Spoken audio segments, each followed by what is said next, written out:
অসাধারণ দিন থেকে আপনার ছিল? না, দিন আসলে আমার ছিল কিনা জানি না, আমি চেষ্টা করছি জাস্ট এই এতটুকুই।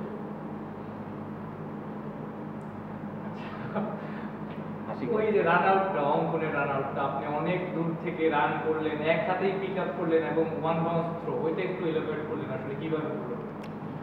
না, আসলে লং বাউন্ডারিতে ফিল্ডিং করলে এরকম চান্স দু একটা আসে, তো যদি মানে কাভার করতে পারছি তো এই জন্য আর কি অ্যাডজাস্ট করে মারি দিচ্ছে আর কি, এই জন্য। এই ধরনের ফিল্ডিং আসলে একটু কঠিন, যেহেতু মানে সাইডে যেতে হয়, এক হাতে নিতে হয়। এই ধরনের আপনারা আসলে কি ধরনের প্র্যাকটিসটা করেন? না, নর্মালি তো ফিল্ডিং প্র্যাকটিস তো একটু ডিফারেন্ট টাইপে করা হয়, অ্যাটাকিং যেহেতু আমরা লং ফিল্ডিং করি আর কি।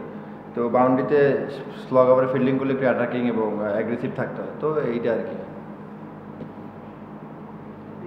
সেকেন্ড ইনিংসে ব্যাটিংটা একটু ট্রিকি ছিল কিনা, যে মানে একটু আগে খুলনা ব্যাটিং কোচ যেটা বলছিলেন যে ব্যাটিং বল একটু লেট আসতেছিল, আপনার কি মনে হচ্ছিল যখন বল করছিলেন?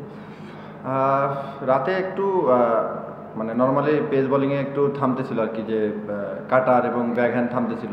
তো সেই হিসাবে নাইম ভাই খুব ভালো মানে ব্যাটিং করতেছিল, যে ওয়েট করতেছিল আর কি বল বাজে বলার জন্য। তো আমার মনে হয় রাতে সেকেন্ড ইনিংসে একটু ডিফারেন্স ছিল, বাট খুলনার ব্যাটিংয়ে অনেক ভালো মানে ইয়া করছে আর কি, হ্যান্ডেল করছে আর কি ব্যাট।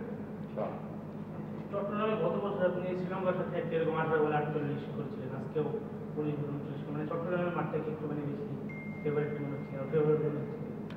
না, ফেভারিট না, আমি জাস্ট আমার প্ল্যানে ছিলাম এবং রিয়াদ ভাই পাশে ছিল, রিয়াদ ভাই সাপোর্ট করছে। রিয়াদ ভাই বলছিল যে নিজের স্ট্রেন্থে থাকতে এবং বলছে যে ভালো বলটা রেসপেক্ট করতে আর বাজে বলটা পানিশ করতে, জাস্ট এতটুকুই আর কি। ওকে, প্ল্যান থেকে এইটা ছিল, যেহেতু আপনাদের ওই সময় রান রেটটা অত বেশি ছিল না, আপনি যদি অ্যাটাক করেন ওদের হাত থেকে ম্যাচটা নিয়ে যাওয়া সম্ভব হয়? না, আসলে কোনো কিছু প্ল্যান করে তো যাই নাই, জাস্ট নর্মাল রিয়াদ ভাই জাস্ট হাতে ছিল, তো রিয়াদ ভাই জাস্ট বলতেছিল যে কখন কি করতে হবে, তো এখানে প্ল্যানের কিছু নেই, আগে থেকেই কি হবে না হবে। ধন্যবাদ। Thank you.